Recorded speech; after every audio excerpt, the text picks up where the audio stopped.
It was a quiet Saturday morning when Angela, a black woman who had recently moved into a suburban neighborhood, heard a pounding knock on her front door. She opened it to find two police officers standing on her porch, flanked by a furious HOA board member.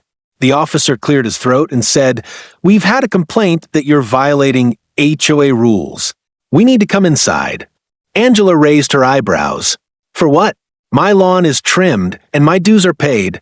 You don't get to send cops to my house over a rule book."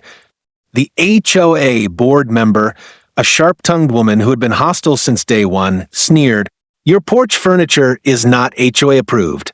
We warned you, and now you'll face the consequences." Angela stood firm. This is harassment. But before she could say more, a heavy step echoed behind her. Her husband, Marcus, appeared from the hallway, dressed head to toe in his official U.S. Army officer's uniform. The moment he stepped onto the porch, the entire energy shifted. The officers froze, straightening slightly as if instinctively recognizing authority.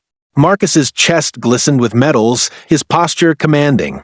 He glanced at the cops and said in a calm but razor-sharp voice, "Did you just attempt to enter my home without a warrant over patio furniture?"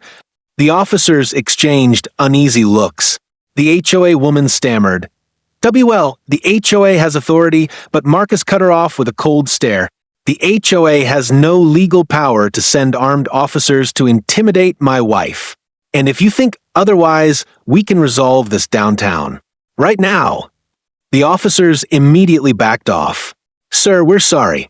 This was a misunderstanding." They turned on the HOA woman, clearly realizing they'd been dragged into a petty vendetta. "Ma'am, this is not a police matter. Don't call us again for HOA nonsense." Angela folded her arms, watching the HOA woman turn pale. Marcus stepped closer, his voice low but commanding. "This house is ours. My wife will not be harassed. You want to keep playing games?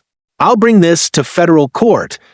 The HOA woman fled without another word, and the cops left just as fast. Angela closed the door and turned to her husband with a grin. "Guess the uniform still works." Marcus smirked. Sometimes silence is the best weapon.